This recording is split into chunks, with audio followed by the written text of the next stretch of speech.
The Alisal Fire has grown to 13,600 acres, burning near Refugio.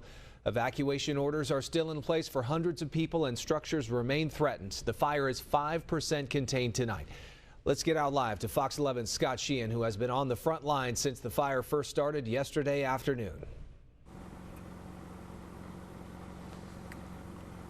So Scott, a little bit of a different feel out here from last night when we were here and we were seeing the fire jumping on both sides of the 101. Now we're seeing most of the flames up in the hills. I'll slide a little bit out of the way so you can see right up into the canyon. We're not too far from Cañada del Molino, where that is about the biggest of the flames that we've been seeing the last hour. We've been driving up and down the 101.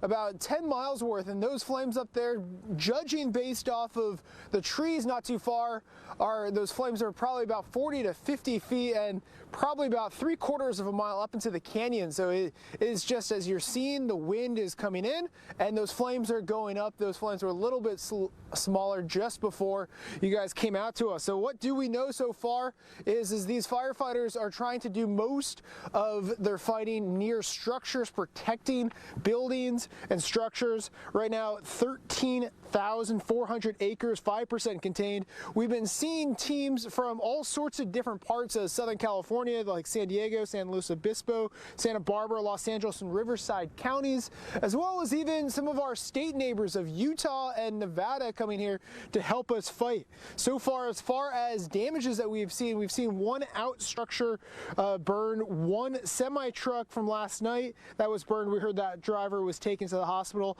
and so far we've been told that one firefighter was also taken to the hospital with unknown injuries, and we don't know which area that firefighter was from. So again, they are trying to work on protecting as many of these structures as they can, and a lot of what we are seeing is up in the canyons right now versus yesterday with the faster winds. A lot of it was right along the side of the freeway, and if we do see anything along the side of the freeway, it's mostly just smoldering, and it's those bigger flames that are up in the canyon. Now, two other parts that they did point out is there were a couple of fires relatively recently in this area. There was to the west of here out in Gaviota near the Wind Canyons, or sorry, the Wind Caves.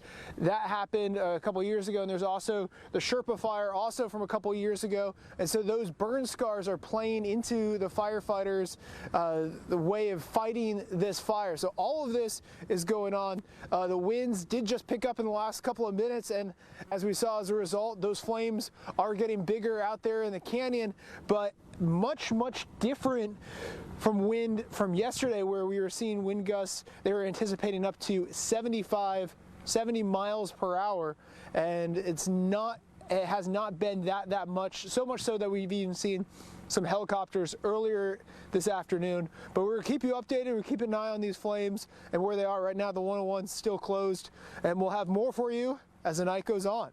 Out here along the Gaviota Coast, I'm News Channel reporter Scott Sheehan.